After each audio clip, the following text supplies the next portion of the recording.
우리 교우님들은 감기들 조심하시고 주님의 평화와 은총이 가득하신 그런 이번 한 주간 되시기를 주님의 이름으로 축원드립니다. 아멘.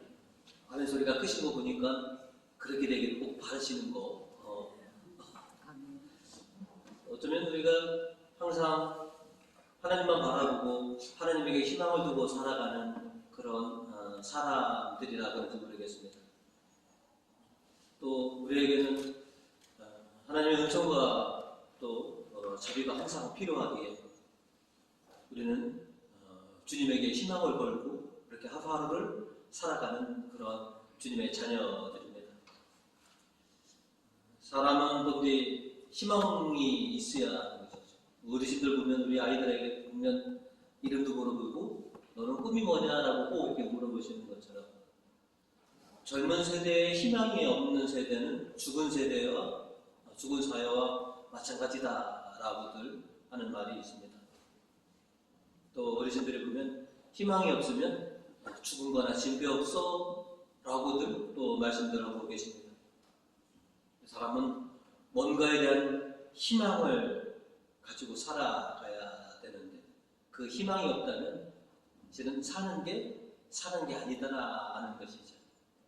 그래서 저도 그렇고 여러분 모두 다 희망을 가지고 살아갑니다. 부와 명예에 희망을 두신 분들도 계시고 또 자식과 사람들에게 희망을 두신 분들도 계십니다. 근데 우리는 아버지 하나님께 희망을 두고 살아가는 사람들입니다. 그래서 오늘은 주님께 희망을 거는 사람이라고 하는 제목으로 말씀을 나누고자 합니다. 오늘 성경은 저희들에게 주님께 희망을 주어라 라고 그렇게 말씀하고 있습니다. 오늘 성경은 우리가 힘들고 어려울 때, 특별히 또 절망 가운데 있을 때 주님께 희망을 가져야 한다라고 우리에게 일깨워주고 있습니다. 오늘 일독서로 우리가 열왕기의 말씀을 들었는데요. 엘리야 예언자가 활동하던 시대에 나라를 다스렸던 왕은 아합이라는 왕입니다. 그 다음에 아합보다도 더 악명을 떨쳤던 그의 왕비가 있는데 우리가 너무는 잘 아는 이사벨. 아합이 22년간 이스라엘을 통치했습니다. 아합은 나라를 굉장히 좀 부유하게 만들어 놓았었습니다. 그 부유하게 만들기 위해서 서슴없이 하나님이 제일 싫어하는 우상 숭배를 앞장섰습니다. 대부분 왕들은 우상 숭배하는 것을 인정을 했을 때 우상에 대가고 제사를 드리거나 절을 하는 왕들은 거의 없었습니다. 근데 이 아합만큼은 자신이 몸소 바알의 신전에 찾아가서 제사 드리고 절까지 오직 풍요로운 이스라엘을 허락해달라고 그렇게 바알 신앙의 최선봉에 섰던 왕이 바로 아합입니다.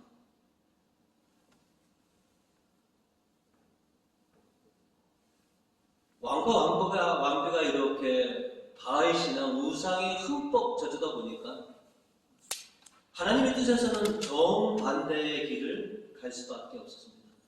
그래서 역사학자들은 이스라엘 역사상 수많은 왕이 있지만 아합만큼 하나님의 뜻을 거스렸던 왕은 전례 없었다라고 이렇게 규정을 합니다.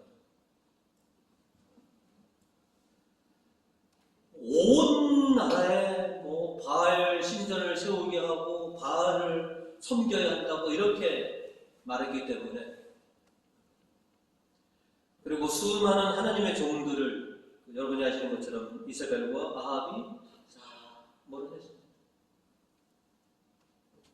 하나님의 뜻에 거슬렸던 아합과 이스라엘에게 하나님께서는 우리가 너무나 잘 아는 것처럼 그들에게 3년의 가뭄을 내려버립니다. 이런 상황 속에서 오직 하나님에게 희망을 걸고 살아가는 예언자가 있었으니 그가 바로 엘리야 예언자였습니다. 하나님께서는 그 엘리야의 예언자에게 당신의 놀라운 계획과 또 엘리야를 통해서 하나님께서 지금 역사하시다는 것을 섭리해주고 계십니다. 온 나라가 우상으로 도배되었을 때 절망과 또한 그 어려움 속에 있는 엘리야에게 주님은 그에게 희망을 불어넣어 주십니다. 오늘 일독서 9절의 말씀을 보시면 여기를 떠나 시돈 지방의 사람대로 가서 그곳에서 살도록 하여 거기에 한 과부가 살고 있는데 내가 그 과부로 하여금 너에게 음식을 주도록 해 놓았다. 사랍의 지역은 아합의 통치권이 잘 미치지 않는 곳입니다. 잠시 거기 가서 피신하고 있어라. 그리고 내가 머무를 동안 내가 기거할 수 있도록 내가 다 계획해 놓았다라고 하는 것이죠. 그래서 엘리야는 하나님께서 계획하시고 섭리하신 대로 사랍다에 가서 거기서 머물면서 지낼 수가 있었습니다. 온 나라가 다 하나님의 뜻을 거스렸지만 아직 그 땅에는 진실한 하나님의 사람들이 남아있었고 하나님께 희망을 두고 언젠가 하나님께서 다시 이 나라와 이 백성들을 당신의 뜻을 향해 나아가는 백성으로 삼아주시기를 그렇게 기다리고 있었던 것이죠. 그런 사람들을 위해서 하나님은 계획하시고 하나님은 섭리해 주십니다. 그리고 그들에게 더욱더 당신에 대한 희망을 가지라고 그렇게 말씀하십니다. 오늘 시편 5절은 우리에게 이렇게 전해주고 있습니다. 복되어라 야곱의 하나님께 도움받을 사람, 자기 하나님께 희망 거는 사람. 하나님께 희망을 거는 사람이 복되다. 자기 하나님을 믿는 사람은 복되다. 이어서 히브리서 28절 맨 마지막 후반절에 이렇게 얘기합니다. 당신을 갈망하고 있는 사람들에게 구원을 가져다 주실 것입니다. 즉 예수 그리스도를 갈망하는 사람들에게, 희망하는 사람들에게 구원을 가져다 주실 것입니다. 그러니 하나님을 믿고 하나님께 희망을 두고 지금 현세를 잘 버텨내고 있어라. 하나님에 대한 희망은 거짓된 희망이 아니고 참된 희망이다. 근거 없는 희망은 우리는 망상이라고 부릅니다. 아무 근거 없는 희망. 하나님에 대한 희망은 그렇게 근거 없는 희망이 아닌 참된 희망이시다. 그 희망의 근거에 대해서 시편은 6절부터 우리에게 이렇게 전해주고 있습니다. 하나님은 하늘과 땅, 바다와 거기에 있는 모든 것을 지으신 분, 언제나 신을 지키시고 엉드는 자들의 권익을 보호하시며 굶주린 자들에게 먹을 것을 주시고 주님은 묶인 자들을 풀어주신다. 이런 분에게 너희는 희망을 두어야 한다. 너희의 희망은 결코 망상이 아니라 참으로 참되고 행복한 희망이다. 하나님께서 반드시 그렇게 너희들에게 이루어 주실 것이다. 라고 하는 것이죠. 창조주 하나님에게 희망을 두는 것, 신이 있는 분에게 희망을 두는 것, 가난하고 굶주리고 묶인 자들을 풀어주시는 분에게 희망을 두는 것이야말로 진정한 희망이다라는 것이죠. 엘리야는 참담한 속에서도 하나님에게 희망을 걸고 있었습니다. 자신의 이름대로 그렇게 살아오는 것입니다.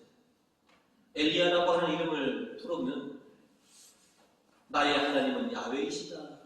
이게 엘리야의 이름의 뜻입니다. 나의 하나님은 야훼 한 분 하나님이시니까 내가 그분만을 섬기고 그분께 모든 희망을 두고 살아갑니다. 그래서 평생을 그렇게 하나님께 희망을 두고 살아온 예언자가 바로 엘리야시다라는 것이죠. 엘리야가 하나님께 희망을 두고 살아온 것처럼 엘리야를 만난 사람과 과부 또한 엘리야의 하나님의 희망을 두고 살아갑니다. 참 가난하기 그지없는 이 사렙다 과부에게 엘리야는 하느님의 전원이라고 이렇게 전합니다. 이스라엘 하나님 야훼께서 이렇게 말씀하셨소. 내가 이 땅에 비를 다시 내릴 때까지 주지의 밀가루가 떨어지지 않을 것이고 병의 기름이 마르지 아니하리라. 내가 너에게 그렇게 해주겠노라. 나의 하느님이 너에게 그렇게 해주겠노라. 엘리야 예언자가 전해주는 이 말에 사렙과 과부는 희망을 생겼습니다. 이제 아들과 함께 이제 죽고자 했던 그 모자는 하나님의 이 약속으로 희망이 생겼다는 것이죠. 그래서 자신에게 얼마 남지 않았던 밀가루로 빵을 만들어서 엘리야에게 가져다 주는 것이죠. 그 빵을 만들고 얼마나 먹고 싶었겠습니까? 오늘 성당에 딱 들어오시니까 우리 성당에 이상한 냄새가 나죠. 냄새만 맡아도 이게 단박에 아마 뭔지 아셨을 겁니다. 아침들 다 드시고 오셨는데도 이 좋은 냄새 보면 시장기가 도는데 이 모자가 얼마나 아끼고 공부해서 그렇게 마지막 남은 그 밀가루로 빵을 만들었는데 얼마나 먹고 싶었겠습니까? 그러나 눈앞에 있는 단순한 그 이익보다는 장차 하나님께서 주실 그 엄청난 축복, 3년 이 기간 동안에 떨어지지 않을 밀가루와 그 기름을 생각하면서 기꺼이 주님의 종에게 먹을 것을 내어 드리는 것이지.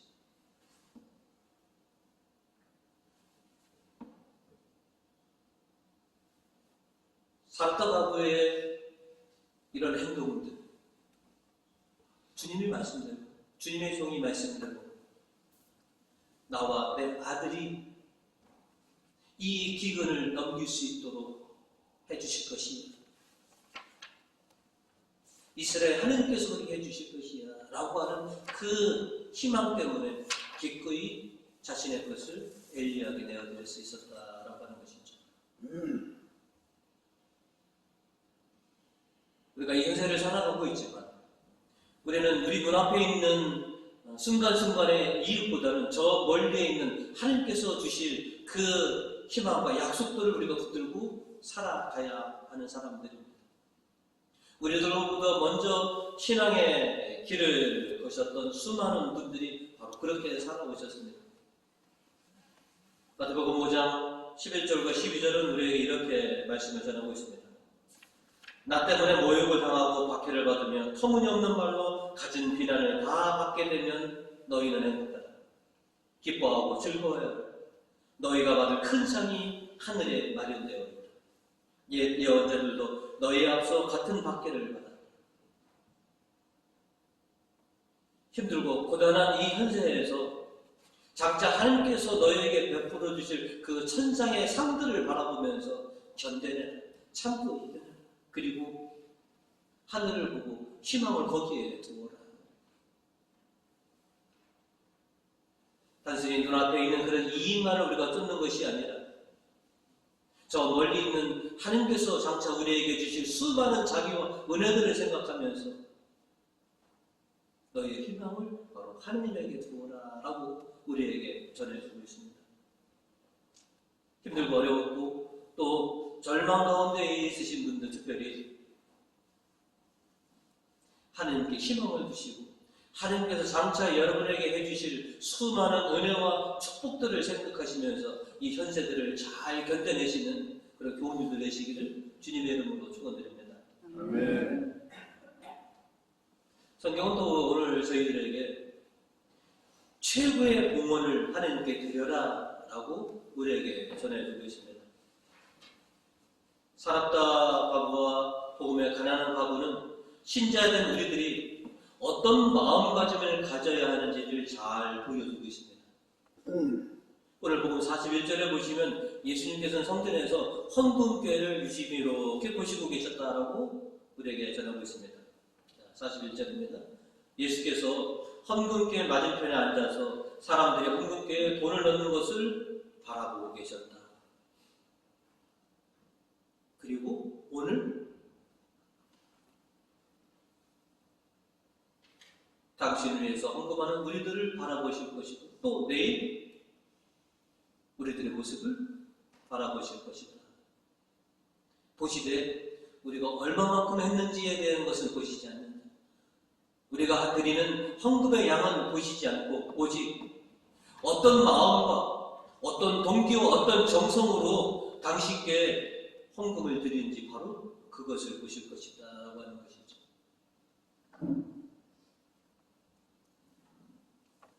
주님은 누가 얼마나 했느냐를 보시는 분이 아니십니다.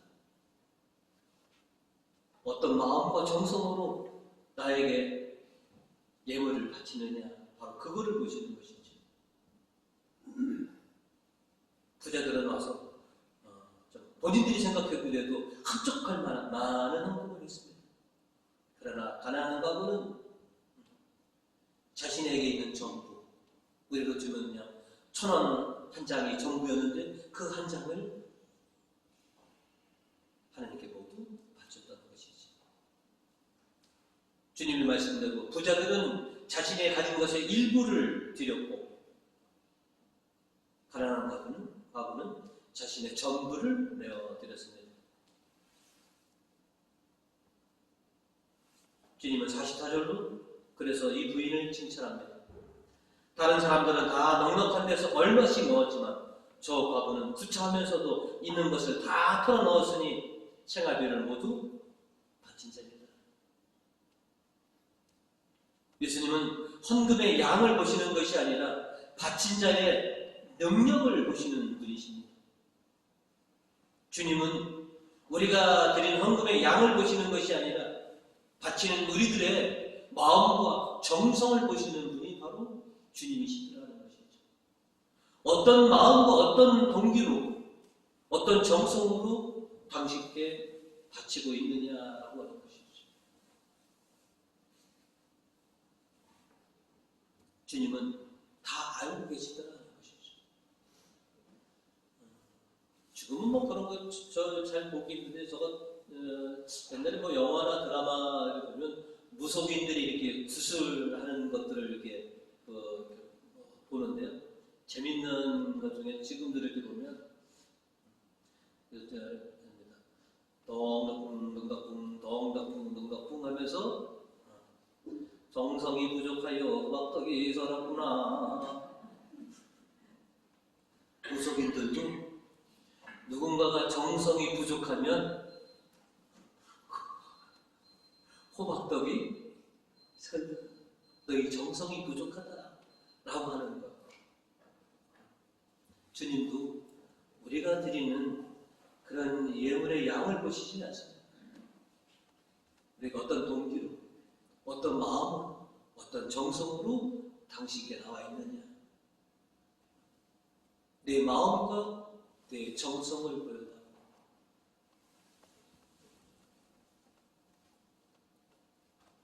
주님은 우리가 눈에 보이는 것으로 우리를 판단하지 않고 우리의 마음을 보십니다. 우리의 속사람을 보시죠. 요한복음 2장 25절로 주님은 이렇게 얘기하십니다. 예수께서는 사람의 마음속까지도 꿰뚫어 보시는 분이었다라고 요한은 전해졌고요. 사무엘상 16장 7절로 보시면 하나님은 사람들처럼 보지 않는다. 사람들은 겉모양을 보지만 나 야훼는 속마음을 들여다본다.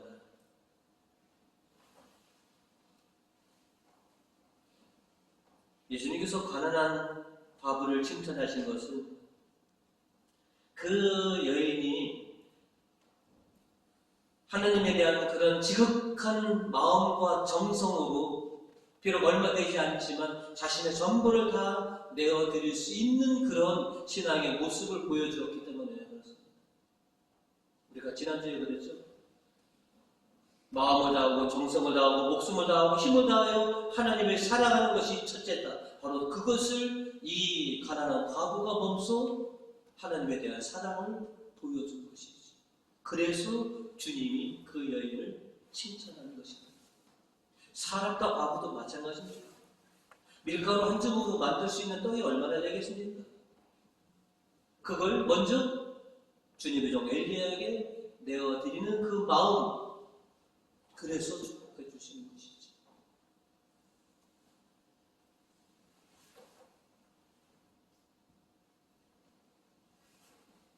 사랍다 과부처럼 주님의 종에게 먼저 드리고 가난한 과부처럼 자신의 전부를 드리는 그 마음, 그 여인들의 마음에는 하나님이 제일로 우선이었고 중심이었다.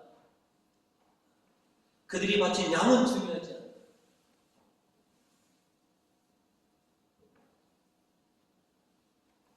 그런데 우리는 자꾸 눈에 보이는 그런 물질의 양으로 뭔가를 가늠하려고 하는 그런 면면이 우리들에게 있습니다. 주님은 그렇지 않으십니다.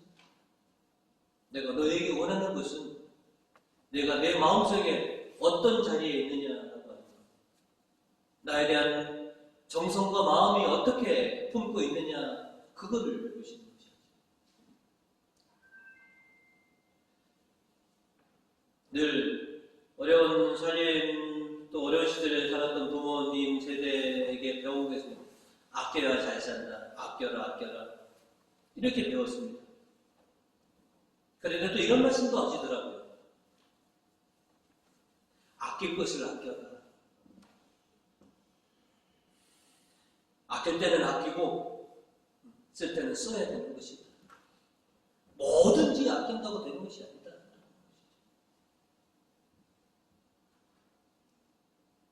당장은 손해처럼 보이지만 나중에는 너에게 큰 이득을 줄 것이니 그런 것은 해야 한다.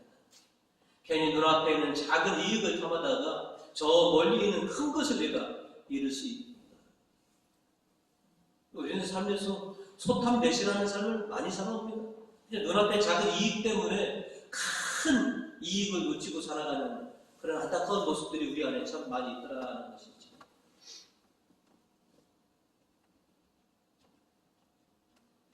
하나님께 먼저 드릴 것이냐? 아니면 내가 쓰고 남는 것을 드릴 것이냐? 몽땅 드릴 것이냐? 아니면 일부만 드릴 것이냐? 그 결정하는 마음을 주님은 보시겠다라고 하는 것이죠. 누구나 다에게 너의 가진 것을 다 나에게 바쳐라라고 하시지 않으십니다. 주님은 그러신 적 없으십니다. 네 가진 것을 다 나에게 몽땅 바쳐라라고 하지 않으십니다. 네가 나를 사랑하는 마음, 네가 나를 아끼는 마음, 그 마음으로 나에게 대하라고 하는 것이죠. 사랑하면 모든 것을 다 주려고 하고, 사랑하면 제일 우선적으로 먼저 주려고 하는 것, 그런 마음을 나에게 보여라라고 하는 것이죠.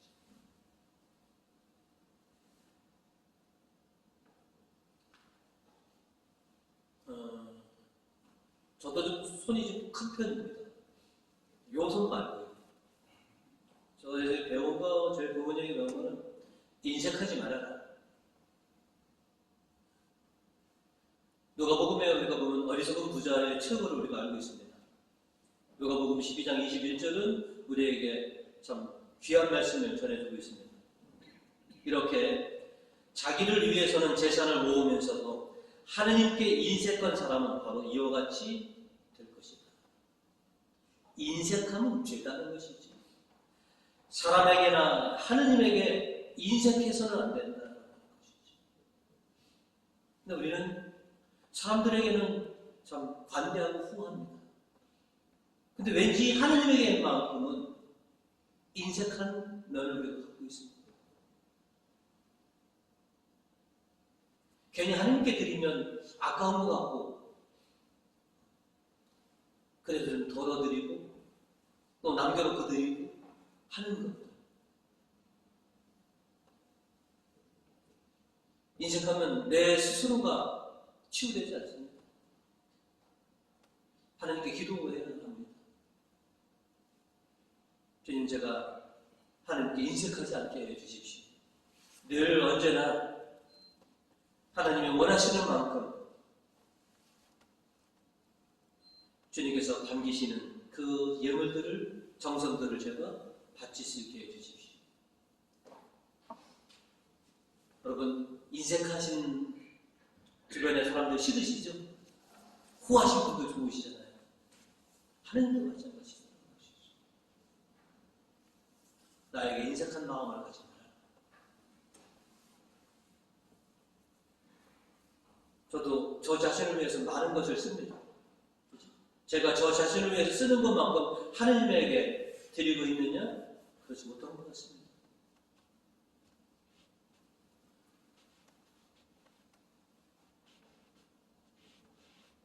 인색함의 결과가 어떻든지 어리석은 부자를 통해서 우리를 일깨워 주셨습니다.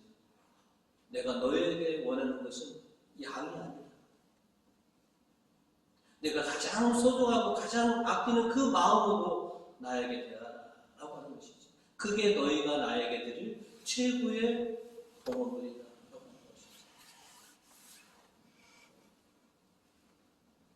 신앙생활하면서 그런가 조심하는 것은 내가 하나님께 가장 좋은 것을 드리고 있느냐, 내 마음으로, 내 정성으로 그렇게 하나님께 바치고 있느냐, 하나님은 그렇게 원하신다는 것이죠. 사람의 몸으로는 물질의 양을 가늠하지만 하나님은 양보다는 질을 보십니다. 아무리 세상에서 거적거덕더라도 내 정성과 내 마음이 담긴 것이라면 가장 그것을 귀하게 여기마 라고 이렇게 말씀해주고 계십니다. 저도 주님께서 담기시는 그 정성을 좀 다 드렸으면 합니다. 세상의 기준으로 보면 참 부족은 없겠지만 그래 네가 나를 위해서 많은 것을, 많은 정성과 많은 마음을 쏟아서 네가 나에게 바치는구나 라고 하는 칭찬을 좀 더도 들었으면 합니다.